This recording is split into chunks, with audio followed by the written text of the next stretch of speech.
Zvykli jsme si říkat naše Maruška. Naše Maruška založila tento sbor v roce 1990 a vedla ho 28 let. 28 let je dlouhá doba, krátká doba, na něco dlouhá, na něco krátká. A rozhodně to byl velký kus Marušky života. Dovolte mi, abych na Marušku vzpomněla slovy dopisu, který přišel na naši adresu, na adresu Mariely, od předsedy Unie českých pěveckých sborů. Milí přátelé,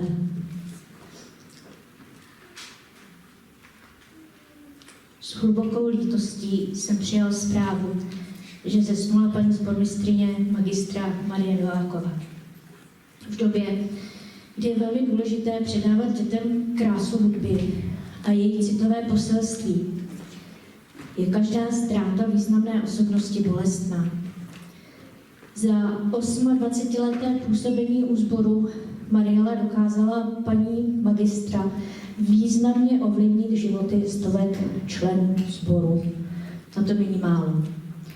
Ti budou vzpomínat nejen na reprezentaci České republiky při jejím vstupu do Evropské unie nebo na zájezd do Spojených států amerických, ale zvláště na stovky a stovky hodin strávených v kolektivu, který spojoval stejný cíl – sloužit sborovému zpěvu.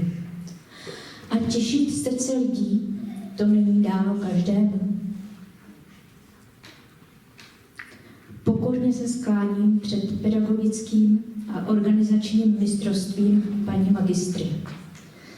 Děkuji Bohu za její život jménem svým i Unie českých pěveckých sborů. Čest její památce.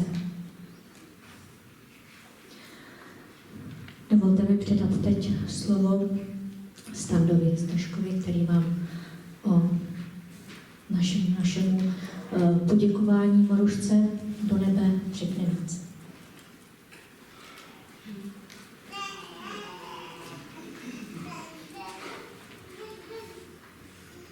Dovolte mi, abych nyní promluvil jménem bývalých a současných členů Klumčanských dětských sborů Písklata a Poupata a rovněž dětského pěveckého sboru Mariela z Plzně, kolegů, přátel a kamarádů. Zásluhou všech zmíněných se podařila věc, která jistě potěší všechny přítomné a jsem si jistý, že by potěšila i samotnou Marušku. Již několik let je možné adoptovat píšťaly právě instalovaných varhan v katedrále svatého Víta, Václava a Vojtěcha na Pražském hradě. Bude se jednat o první nástroj koncipovaný právě pro svatovícký chrám a jeho instalací bude dovršena několik set let trvající výstavba chrámu. Společně jsme se rozhodli využít této příležitosti a pomyslně uchovat na věky Maruščin významný hlas, který zněl několika sborovými telesy, ať už z pozice pěvecké nebo organizační. Spontánně vzniklou sbírkou byla dosažena částka bezmála 74 000 korun. Díky tomu bylo možné adoptovat 5 píšťal, všechny v tóně D-dur, která je nejčastěji využívanou tóninou pro sbory. Konkrétně se jedná o 2 tóny pedálů, jeden v rejstříku bourdon neboli čmelák, D ve velké oktávě, druhý v rejstříku oktáva, D v jednožárkové oktávě, a dále se jedná o 3 tóny tvořící akord D-dur v malé oktávě žaluziového stroje 3. manuálu v rejstříku Voix Celeste neboli nebeský hlas.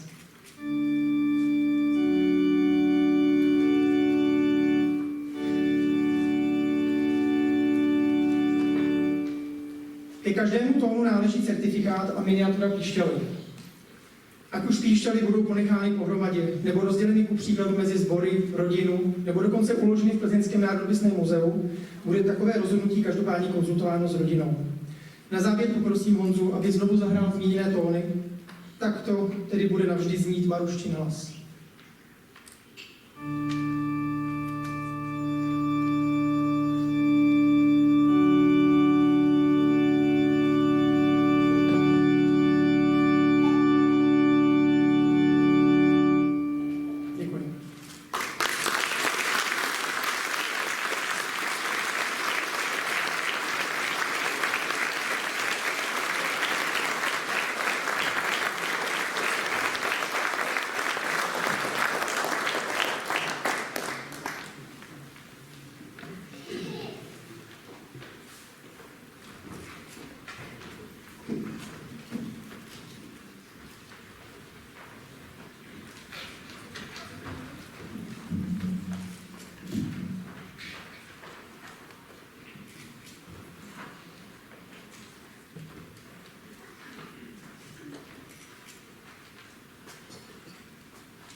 Moc děkujeme starším Marianem, moc děkujeme.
Krishna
Čas lásek běží svůj maraton, někdy se cítím stačí, nežli on, kolik už let se jenom běžně ptám a stále jí tak málo.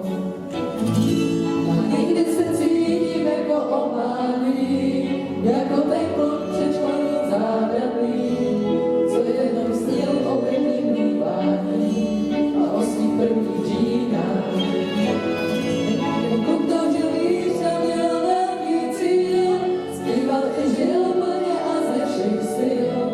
Snad by z něho kousek ještě velký styl, ten hezký čas se mi vrátí.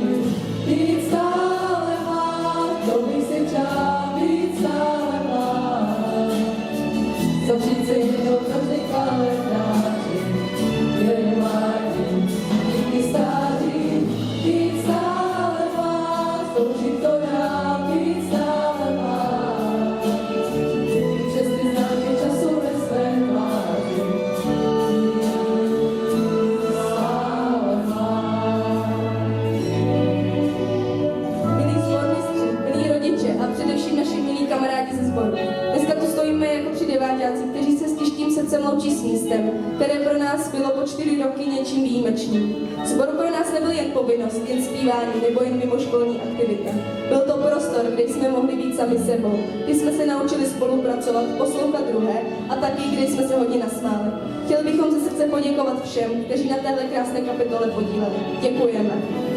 Být stále má, to bych si přál, být stále má. Zavřít se jednou provždy kalendáři, jen mládí, nikdy stáří.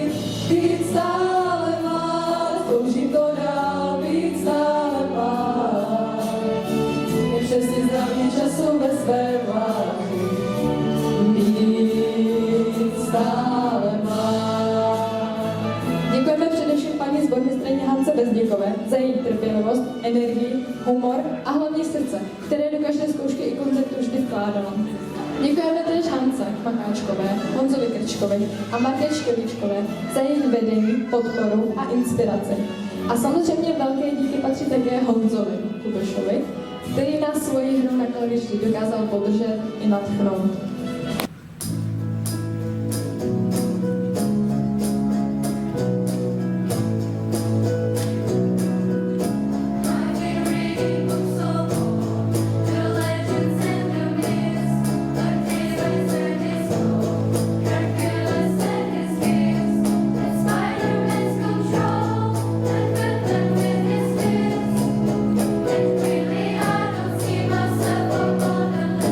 She said, where's your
srdce